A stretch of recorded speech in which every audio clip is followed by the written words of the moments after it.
This summer, we are sharing a worship series on caring and service. So you might have noticed that nearly every Sunday, we've been hearing a short snippet from this famous parable.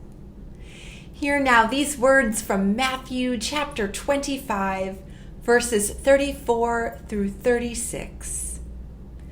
Then the king will say to those at his right hand, "Come, you that are blessed by my Father, inherit the kingdom prepared for you from the foundation of the world.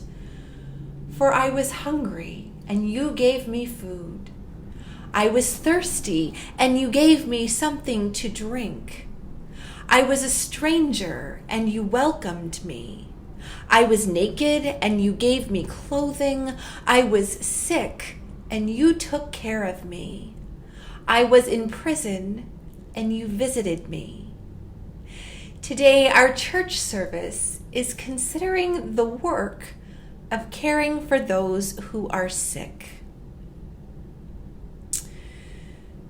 When it comes to being human, there is a tension that is built right into our existence. So on the one hand, we are designed to be in relationship with others. In the deep place of our soul, we are all interconnected, all bound up together. And on the other hand, only you in all the world know what it is to live your life in your body. Both are true.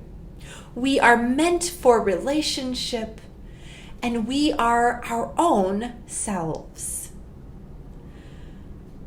One problem with just about any kind of illness is it comes with an unspoken threat that cuts right to the heart of our most human fear. What if I get lost inside this disease? What if the pain swallows me whole so no one else can reach me? And if you have ever survived depression, then you know this is exactly the lie it tries to sell. It taunts us, saying maybe no one will ever find you or be able to help, as though our pain could disappear us from this earth, as though our suffering could traffic us to some unreachable hole in the universe.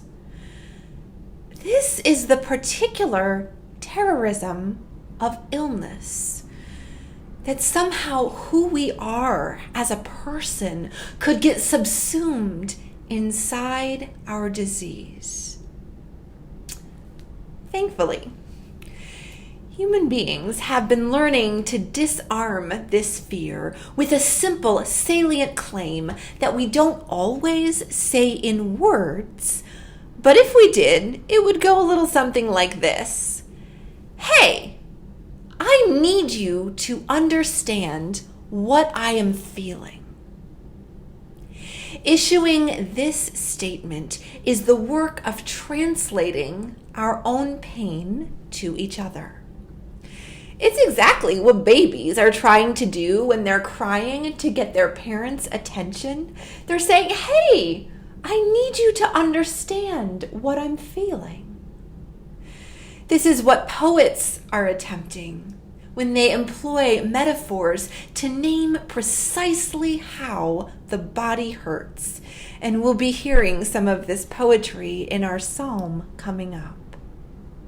This is even the whole point of that pain scale they have on the poster at the doctor's office, as though if we can announce 7? Somehow that number will tell them everything they need to know to find us inside the pain and pull us back away from that void.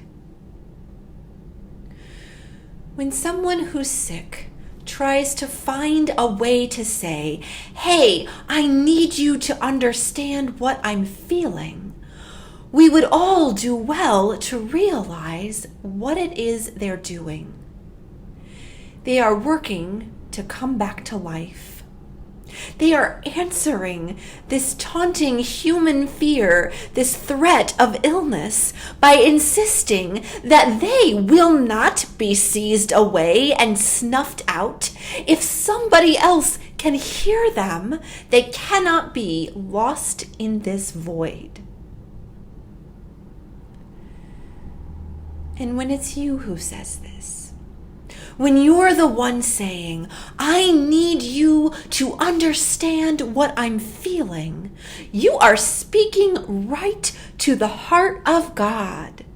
You are saying the prayer that cannot go unheard. Now, in just a few minutes, we'll be working together to read Psalm 102. And I invite you to notice how this is the prayer the psalmist is singing to the Spirit.